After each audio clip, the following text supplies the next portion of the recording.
이번 주에 어떤 분의 책하고 강의를 들었는데, 이효진 소장님이라는 분의 책을 봤습니다. 강의를 들었습니다. 화면에 나와 있는 것처럼, 얼굴에 화상이 굉장히 심한 분이세요.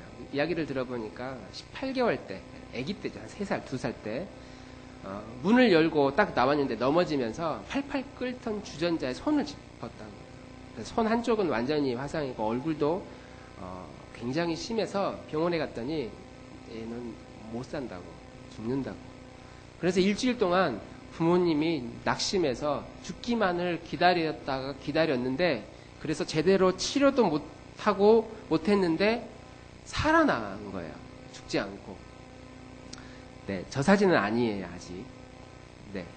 그래서 이분의 이야기를 좀 더 해보고 싶은데, 죽지 않고 살아나서 정말 예쁠 때, 2살, 3살 때 이렇게 다쳤으니까 부모의 마음이 얼마나 찢어져요. 그래서 아이가 다칠 때부터 엄마가 신앙생활을 시작을 했다고 그래요. 그리고 이 자매는 이제 믿음 생활은 안 하고, 이제 저런 외모로 이제 컸어요. 얼마나 사람들의 시선, 이 상처가 얼마나 컸겠어요. 그래서 본인의 이런 컴플렉스를 극복할 수 있는 길이 무엇일까를 찾다가 나름대로 공부에 좀 흥미가 있었는가 봐요. 그래서 공부를 굉장히 열심히 잘 했다고 합니다. 의대를 목표로 최선을 다해서 준비를 해서 열심히 공부했는데 고2 때 그 대학 입시 제도가 확 바뀌게 된 적이 있어요.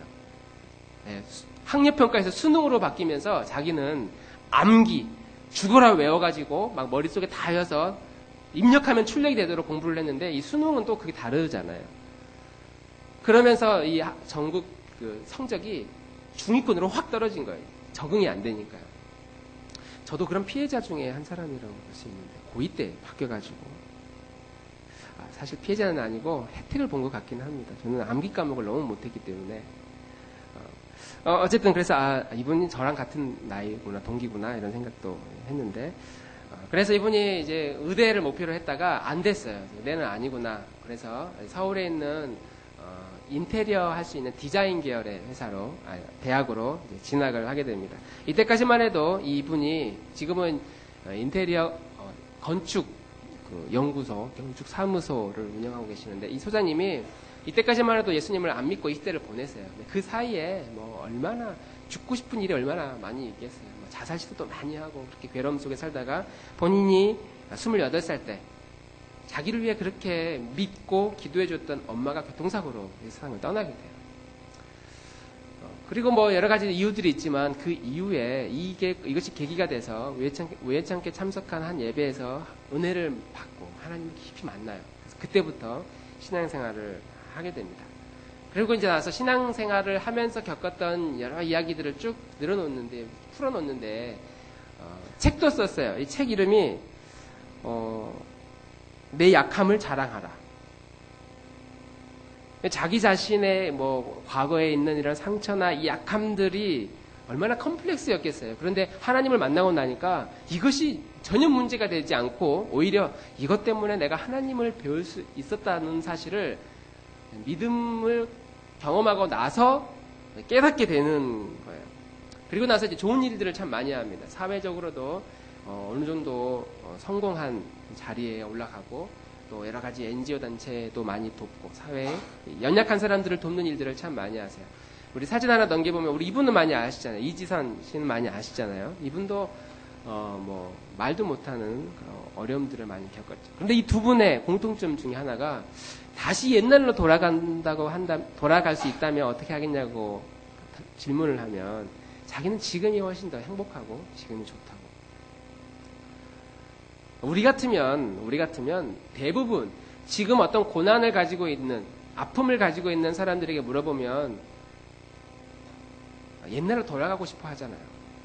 갈등이, 부부간의 갈등이 있다거나, 아니면 자녀들과의 갈등이 있다거나, 아니면 사회에서 아주 심각한 컴플렉스를 가지고 있는 그런 사람은 과거로 돌아간다면 어떻게 하겠냐고 그러면 이건 선택하지 않았을 거라고 우리는 생각을 하는데, 이 두 분은 공교롭게도 자신은 과거로 돌아가지 않고 지금이 너무 행복하다라는 이야기를 하는 거죠. 개인적으로 저는 이런 분들의 이야기를 들으면 그런 생각들이 많이 들어요. 정말 감사하다. 나는 저 정도는 아니니까 너무 감사하다. 내 삶이 아무리 힘들어도 아니면 내 환경이 아무리 안 좋아도 야, 이 정도는 아니니까 우리 아이들이 이 정도 사고 당한 건 아니니까 나는 감사하다.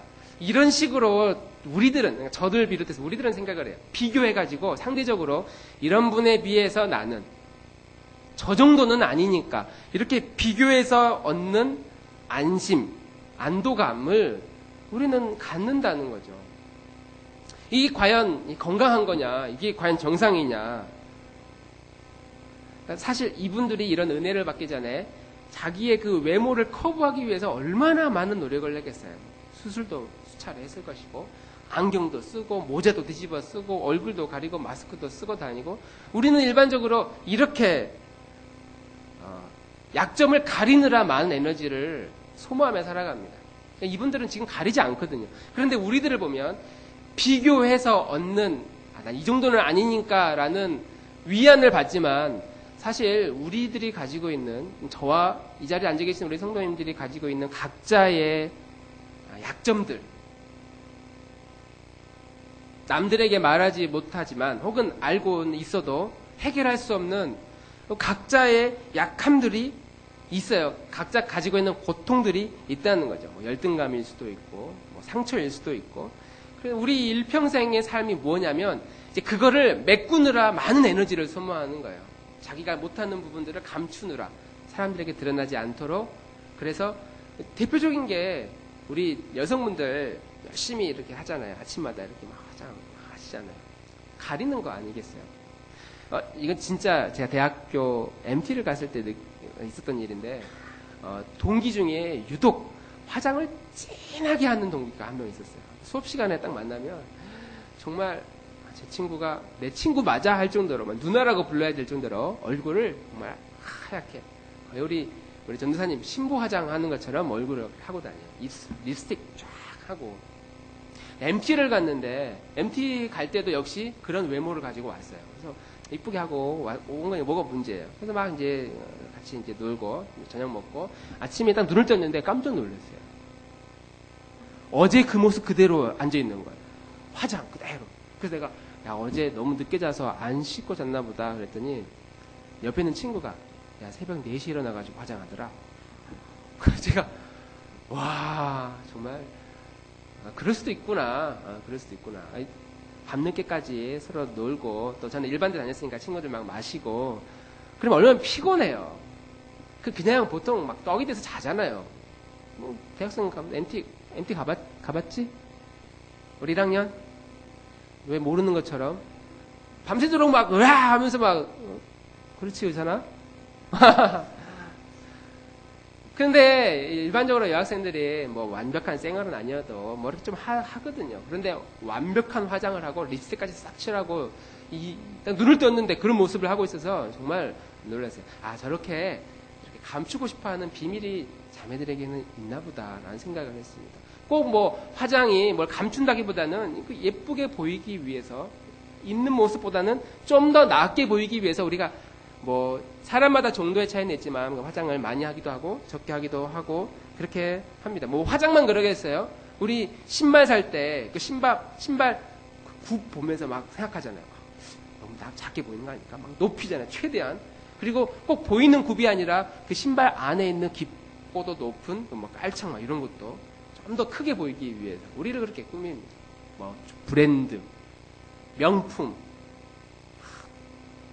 그러면 저는 가방 들고 다니네 이렇게 이야기하는데 아는 분들은 저거 그 브랜드 이름을 이야기하면서 저거네 하면서 저는 모르는 게 다 가방으로 통일됐는데 그런 분들에게는 등급이 쫙 매겨지더라고요.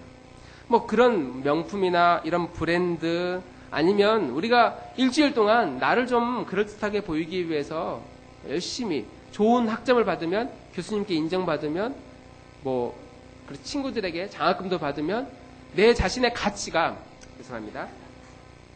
가치가 잠겠다 이렇게 올라가는 듯한 느낌을 우리는 받는 거예요. 그러니까 우리 일주일 동안 뭐 하면서 사냐면 대부분 내 자신의 가치를 높이기 위해서 에너지를 많이 쏟는다는 거죠. 건강한 에너지일 경우도 있지만 건강하지 못한 에너지도 많이 있어요. 열등감 감추느라고 그럴듯하게 자기를 보이기 위해서 많은 노력을 합니다. 명예를 높이고. 그래서 이분 재산이 얼마야? 그러면 똑같은 사람이었는데 재산이 얼마야? 그러면 뭐 빌딩이 있어. 그러면 벌써 수준이 확 달라지게 우리는 바라보고 우리도 그렇게 느끼게 됩니다. 뭐 이분 저기 오목천동 저기 수원에 아주 큰 교회 권사님이셔. 그러면 그러시냐고. 이분 저기 수원 나들목교회 집사님이셔. 그 교회 어디 있대? 뭐 그런 이야기. 그러면 우리는 벌써 큰 교회 있으면 뭔가 있어 보이고 그렇지 않으면 없어 보이는 듯한 느낌을 우리는 많이 받는 거죠. 우리 자신의 연약함을 감추기 위해서 나를 포장하기 위해서 많은 에너지를 쏟으며 우리는 살아가고 있습니다. 꼭 이게 외모나 외적인 살뿐만 아니라 신앙도 마찬가지인 것 같아요. 예수님을 왜 믿습니까? 라고 물으면 내가 교회 왜 다니느냐라고 스스로 질문을 하면 예수님 믿으면 뭔가 혜택이 있을 거라고 우리는 믿고 저도 분명히 그 사실을 믿고 있습니다. 주님 믿으면 혜택이 있어야지. 주님 믿는데 예수님 믿고 혜택도 받지 못하고 예를 들면 예수님을 열심히 믿어서 뭐 삶의 활력을 얻었다. 아니면 내가 힘들 때 하나님 위로를 주신다. 아니면 용기를 얻게 되었다. 아니면 힘이 나에게 생겼다. 그래서 오늘 우리 찬양 선곡을 정말 약한 나로 강하게 하시는 주님, 가난한 나를 부하게 하시는 주님, 보지 못한 나를, 눈먼 나를 보게 하시는 하나님. 우리가 신앙생활 하는 이유는 이런 이유가 분명히 있죠. 예수님 믿으면 나에게 플러스 되니까 내가 용기도 생기고 힘도 생기고 능력도 생기고 그래서 상처도 치유받고 그러면 사는 살 맛이 나니까 내가 예수님을 열심히 믿어야 되겠다라고 생각을 하는데 그래서 믿음이 많아지면 많아질수록 이렇게 주님으로부터 받는 혜택들이 많아져서 무엇인가 내 자신의 가치가 좀 멋있는 삶을 살게 될 것이다 라고 생각을 하는데 그러나 믿음의 길이라고 하는 것은 그런 길이 아니라는 것을 우리는 알고 있어야 한다는 것이죠. 한번 따라해 보겠습니다. 잘 믿는다는 것은 자신의 연약함을 깨닫는 과정입니다. 우리가 믿음을 잘 믿는다, 신앙생활을 잘한다고 하는 것은 딱 봤을 때 저분 믿음이 정말 좋으셔. 항상 기뻐해. 정말 행복하고 저분은 무슨 일을 해도 저렇게 자신감 있게 일을 기도도 많이 하시는 분이고 성경도 많이 보시고 우리는 믿음이 아주 좋은 분으로 판단되는데 믿음은 그렇게 외적으로 무엇인가 소유하는 것으로 평가받는 것이 아니라 믿음이 많다라는 의미는 그만큼 내가 연약한 사람이라는 것을 내 연약함을 많이 깨달아가는 것. 그래서 많이 깨달으면 깨달을수록 내가 진짜 형편없는 사람이구나. 내가 이런 거 가지고 내가 이렇게 마음 상하는 사람, 내가 이렇게 낙심하는 사람, 내가 이렇게 속 좁은 사람 그것을 막 깨달으면 하나님은 그런 모습을 보고 저 사람 내 믿음이 크도다. 믿음 생활이라고 하는 것은 내 연약함을 얼마나 많이 깨달았느냐라는 것으로 판단된다라고 하는 것이죠. 우리가 예수님을 믿는다라고 하면 처음 예수님을 만났을 때, 주님을 뜨겁게 만났을 때의 특징이 무엇이냐면 울어요. 예수님을 딱 집회를 참석하고 아니면 기도 시간에 하나님의 사랑이 마음속에 밀려 들어오고 나면 느끼는 그 감정이 뭐냐면 대부분 눈물이 납니다. 막 좋아가지고 내가 진작 좀 교회 좀 다닐 걸 내가 이러려고 신앙생활을 시작했지 이런 막 기쁨이 오는 게 아니라 예수님을 제대로 만난 사람은 항상 눈에 눈물이 있습니다. 왜 눈물이 있냐면 예수님의 말씀이 우리를 평안하게 하고 기쁘게 하는 것이 아니라 우리를 찌르거든요. 우리의 약함을 계속 지적하거든요. 그래서 예수님을 믿고 말씀을 듣고 보면 내가 이런 사람이구나라는 것을 계속 드러내게 해요. 드러내게 하는 설교가 가장 좋은 설교고 그런 말씀이 가장 힘 있는 말씀이에요. 우리를 막 격려하고 위로하고 좋게 해주고 마음 평안하게 해주는 그 말씀은 우리는 그런 말씀에 우리는 속임을 당할 수 있어요. 내 진짜 모습을 잊어버리니까. 그러나 진짜 말씀은 우리를 찔러서 나의 연약함이 어떤 것인지를 계속 드러나게 합니다. 교회 공동체가 그것을 발견하는 장소이고요. 가정이 그것을 깨달아가는 장소입니다. 그래서 예수님의 내 자신의 연약함을 깨닫고 발견하면 할수록 그리고 내가 이런 형편없는 사람이라는 사실을 많이 알면 알수록 주님이 많이 형편없는 나를 많이 용서해줬다는 사실을 경험하고 나니까 눈물이 나는 거지. 내가 이렇게 형편없는데 주님이 이 대가를 다 치르셨구나. 내가 이렇게 죄인 중에 괴수인데 주님이 이런 나를 포기하지 않는구나. 거기에 우리는 큰 위로를 받는다는 것이죠. 우리가 예배 끝나고 아니면 어떤 집회에 참석하고 아니면 어떤 설교를 듣고 너무 은혜를 받은 거예요. 마음속에 너무 은혜 받았어. 너무 좋아. 이게 무슨 뜻이냐면 내가 이 말씀 듣고 보니까 나 너무 은혜 받았어. 그 말은 내가 이 말씀 듣고 보니까 내가 이렇게 형편없는 사람이라는 사실을 내가 몰랐네. 이렇게 사실 내가 형편없는 사람이라는 거 자기만 모르지 내 주변 사람 다 알잖아요. 우리 가족들, 내 친구들, 내가 어떤 사람이라는지 내가 아무리 감춰도 오늘따라 많이 튀기네. 내가 아무리 감춰도 다 알지 않습니까? 우리 자녀들이 우리 부모의 모습 다 알고 있고 배우자가 나를 보고 알고 있고 내 친구들이 진짜 내 모습, 내 믿음이 어떤 수준인지 다 알고 있거든요. 그런데 말씀을 듣고 보면 은혜를 받고 나면 자기가 그걸 깨달아요. 내가 이런 수준이구나. 내가 남들에게 이래라 저래라 말할 그런 자격이 없는 사람이구나. 말씀을 준비하는 설교자가 이걸 정말 잘해서 설교를 이래라 저래라 이렇게 살아야 된다고 말하는 그게 아니구나. 내 수준을 하나님의 말씀을 통해 더 많이 깨닫게 되는 것이죠. 그리고 이렇게 내 연약함을 막 깨닫고 있을 때 주님이 찾아와 주셔서 뭐라고 이야기하냐면 우리를 찌르는데 상처를 주는 게 아니라 상처 안 나게 우리를 깨닫게 해주시고 내 마음 상하지 않게 손을 꽉 잡아주시고 그 마음, 그 모습 그대로 나에게 와라. 우리가 힘들어하지 않도록 고요하게 아주 따뜻하게 주님께서 우리의 마음을 위로해 주시고 지적하시고 책망시켜 주시고 깨닫게 해주셔서 그 부족함을 채워주시는 그것을 우리는 은혜라고 부릅니다. 내가 은혜 받았다.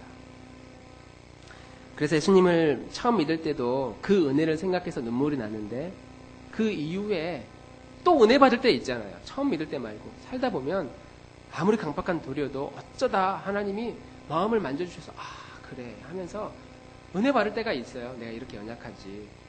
그때 주의 옷자락 붙잡고 기도로 나아가면 마음에 그렇게 눈물이 흐릅니다. 언제나 하나님의 은혜를 받고 믿음을 소유하게 되면 공통점이 눈에 눈물이 계속 흐르게 된다.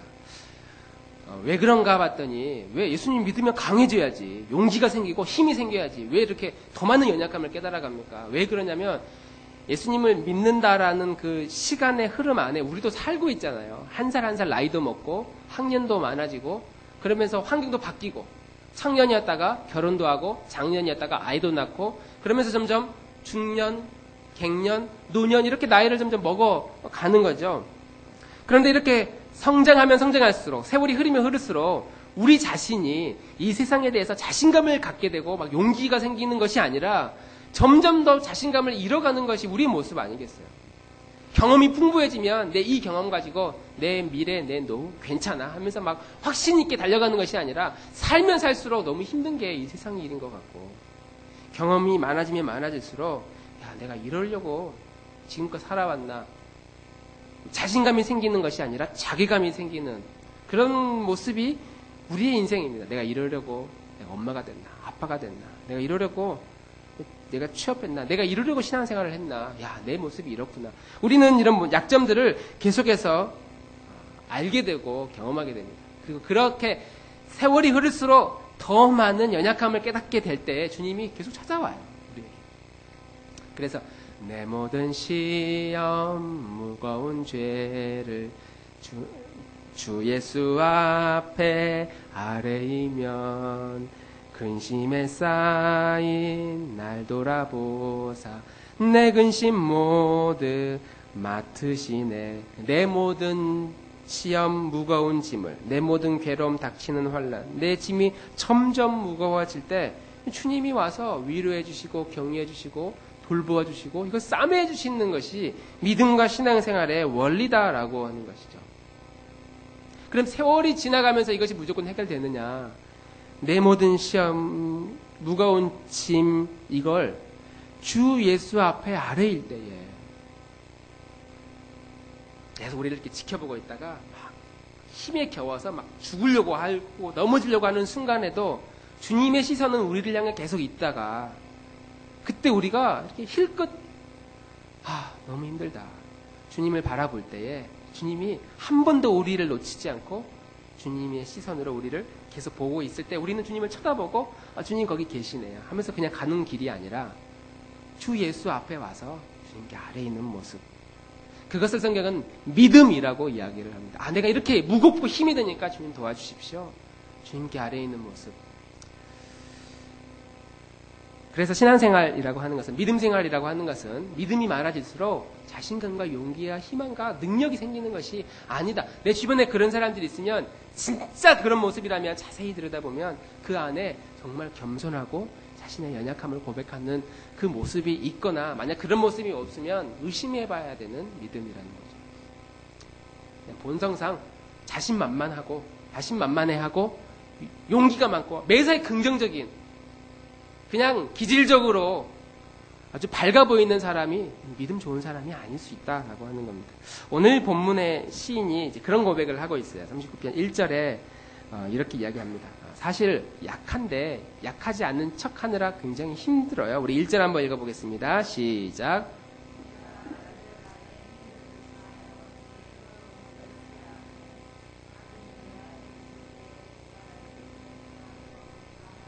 네, 다시 한번 읽어보겠습니다. 시작. 내가 말하기를 나의 행위를 조심하여 내 혀로 범죄하지 아니하리니 악인이 내 앞에 있을 때에 내가 내 입에 재갈을 먹이리라 하였도다. 이 말은 악인이 내 앞에 있으니까 우리 같으면 혈압 올라가잖아요. 나를 힘들게 하는 사람이 내 눈앞에서 그냥 나를 계속 힘들게 하는 거예요. 막 약 올리고 나를 괴롭히는 그 상황이 되니까 막 혈압이 올라가는데 이 사람이 믿는 사람이니까 그렇게 하진 않아요.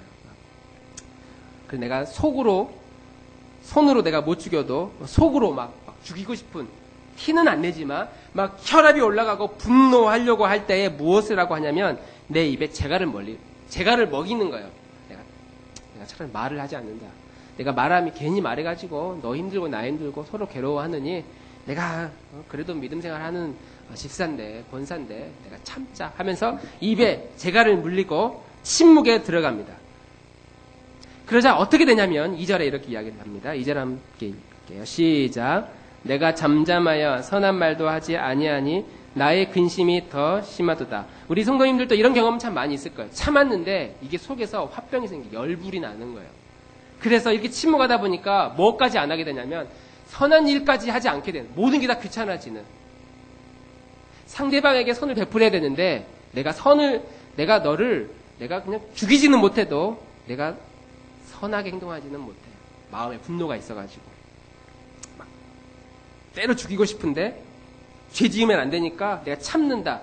그러다 보니까 속에 막 부글부글하는 마음이 있다 보니까 상대방을 해하지는 않는데 선한 행동은 또 하지 않는, 베풀지도 않고 선하지도 않는, 그러니까 막 참고 견디느라 이런 거예요. 내가 너 때문에 내가 미워 죽겠는데 내가 너를 위해 기도해?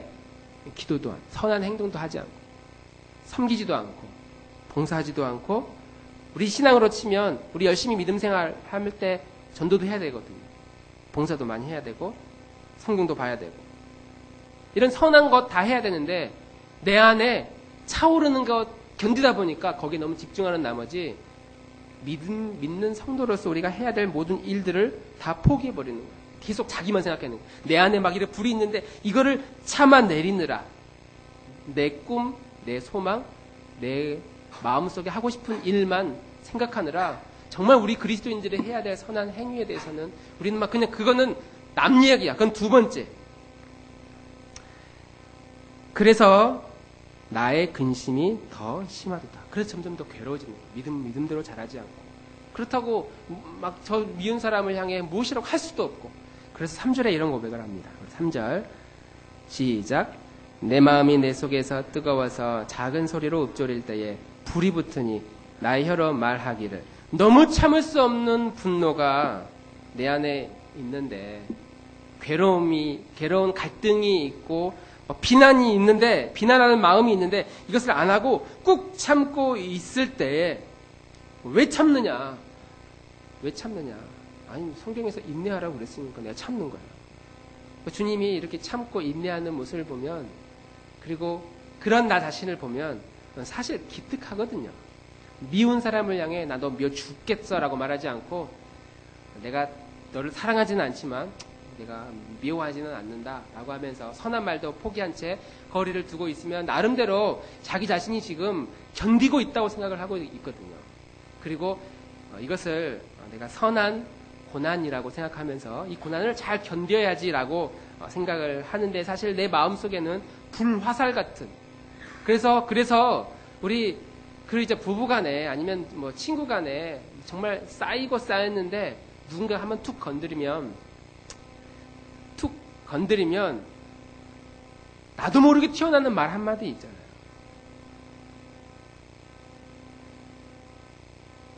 내 마음이 내 속에서 뜨거워서 작은 소리로 읊조렸는데 불이 붙은 거예요.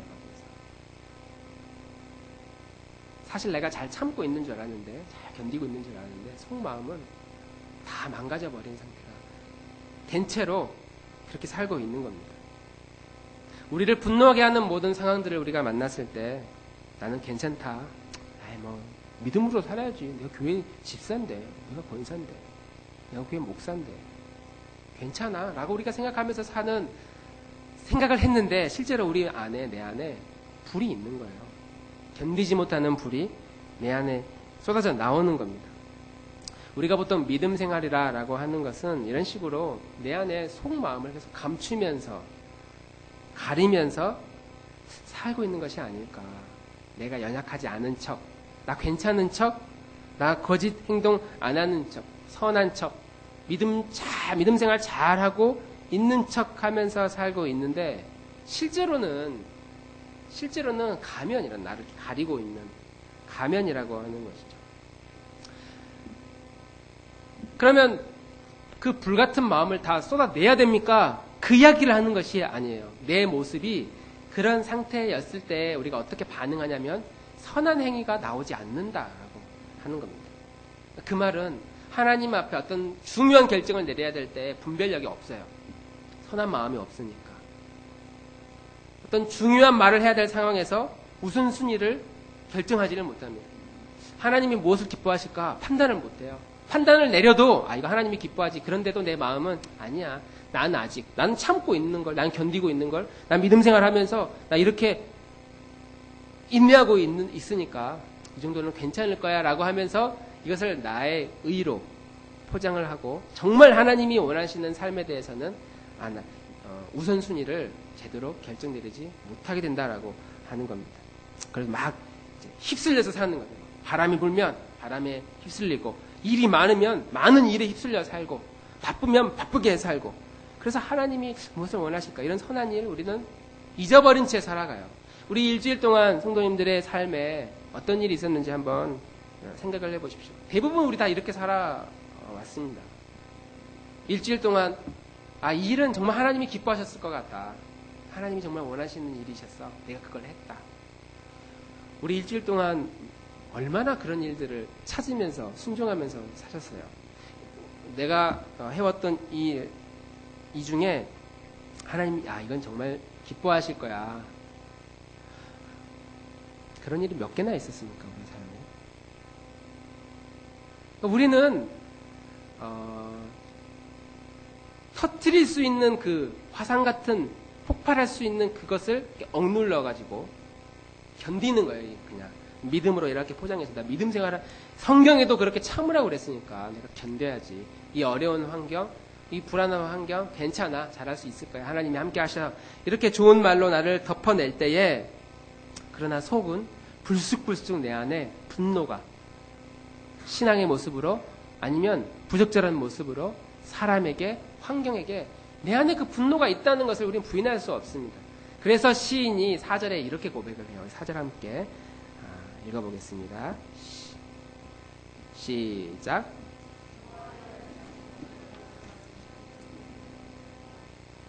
내가 나의 연약함을 알게 하소서.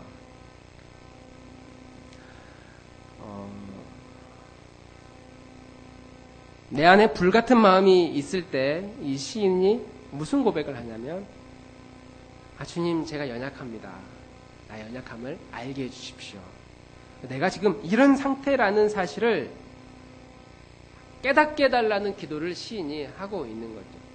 진짜 내가 이거 해결 못하는 사람이구나. 나 연약한 사람이구나. 하나님 도와주십시오.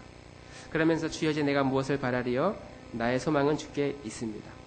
우리가 교회에서 등록돼서 교회의 교인이라는 것으로 내 입에 재갈을 물려가지고 참고 견디는 그런 신앙생활의 모습 안에 변화, 발전, 성숙 이런 거 없어요. 이런 거 없고 우리는 그동안 그렇게 꼭 참고 견디고 인내하는 것을 좋은 미덕으로 여기면서 신앙생활을 해왔습니다. 그래서 좋은 집사님 되고 좋은 장로님 되고 권사님 되면 아주 마음이 성품이 너그럽고 넉넉한, 그러나 사람이 변하지 않는다는 사실을 우리는 잘 알고 있잖아요. 그렇게 견디고 인내하는 것에서 우리가 변화가 찾아오는 것이 아니라 어느 날 건드리면 불같은 마음이 우리 입술 안에 있어요. 그래서 결정적인 순간에 하나님 다 외면하고, 베드로도 예수님의 제자들도 결정적인 순간 만나니까 다 도망가잖아요. 자기의 이익을 포기해야 되는 아주 중요한 상황들을 만났을 때 우리는 내 본성이 막 드러나게 됩니다. 그래서 오늘 시인은 자기 안에 그런 불같은 분노가 있다는 사실을 알고 무슨 고백을 하느냐? 하나님, 나의 소망이 주께 있습니다. 나에게 없습니다. 내 자신에게 소망이 있는 것이 아니라 주님께 있습니다. 라는 고백을 하고 있는 것이죠. 아까 처음에 사진에 우리 이지선 씨 혹은 이호선 소장님 이런 이야기 들으면 나는 저 정도 아니니까 나는 감사합니다 라고 이걸 덮을 것이 아니라 저분들의 인생도 처음에는 자기의 허물을 가리느라 모든 에너지를 다 쏟았는데 무엇인가 깨닫고 나니까 이것이 아무것도 아닌 것으로 여겨지는 삶을 만나더라는 거죠. 우리의 신앙생활은 종이 한 장과도 같습니다. 내가 왜 이렇게 변하지 않을까? 변하기 위해서 막 참고 인내하고 견디고 무슨 훈련을 많이 받음으로써 변하는 것이 아니라 그냥 종이 한 장 이렇게 뒤집으면 아주 얇은 이 면 하나 차이인 것처럼 우리의 삶에 변하는 것은 너무나 어렵지 않은 문제예요. 하나님을 만나서 내 연약함을 계속 고백하고, 내가 신앙생활을 하다가 이런 거 어려웠는데, 믿음은 어려운 일을 만날 때 주님께 피하는 것이 믿음이구나. 이런 거, 주님, 제가 어떻게 이걸 해결합니까? 주님이 도와주십시오. 내 소망이 내 경험과 내 실력과 내 능력이 있는 것이 아니라 주님께 있습니다.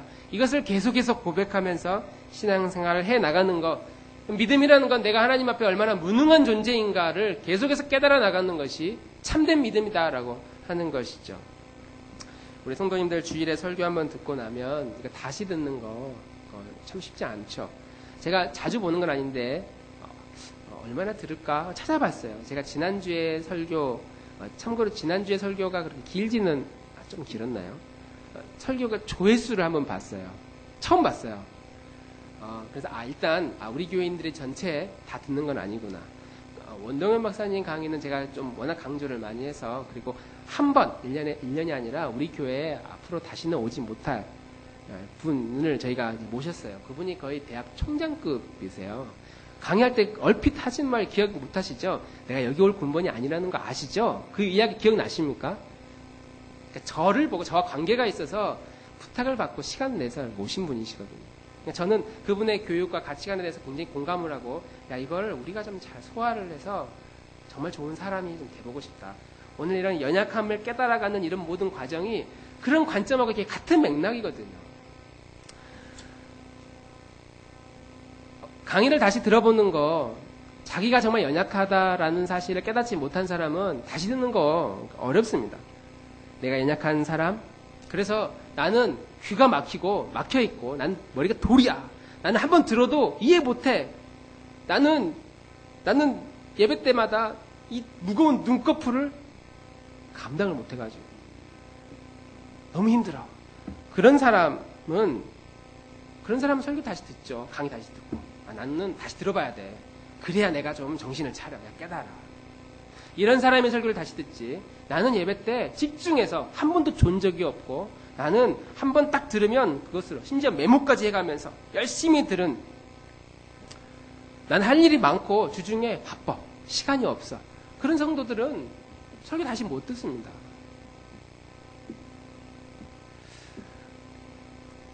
내가 연약하다고 생각하는 사람, 그런 사람에게 하나님은 찾아가 주시는, 내가 얼마나 연약한 존재인가를 많이 알면 알수록 우리가 가지고 있는 수많은 관심사들, 바쁘게 살아가는 우리의 모든 일상들, 이것도 해야 되겠고 저것도 해야 되겠고 힘도 없고 나는 바쁘고 나는 일도 많고 하는 모든 관심사들을 내려놓게 돼요. 주님을 사랑하게 됩니다. 내 연약함을 많이 깨달으면 깨달을수록. 그리고 그런 성도들은 오늘 시인처럼 어떤 고백을 하게 되냐면 12절에 이런 고백을 합니다. 우리 12절 아까 읽진 않았는데요. 다 함께 읽어보겠습니다. 시작. 여호와여 나의 기도를 들으시며 나의 부르짖음에 귀를 기울이소서. 내가 눈물 흘릴 때에 잠잠하지 마옵소서. 나는 주와 함께 있는 나그네이며 나의 모든 조상들처럼 떠도 나이다. 내가 어떤 존재입니까? 나는 주와 함께 있는 나그네입니다. 두 가지죠. 나는 주님과 함께 있는, 혼자 있는 것이 아니구나. 주님이 함께 있구나. 두 번째, 나그네다. 이 땅이 내 집이 아니라 나는 갈 곳이 있는 사람이라는 인식을 끊임없이 하며 살고 있는 사람.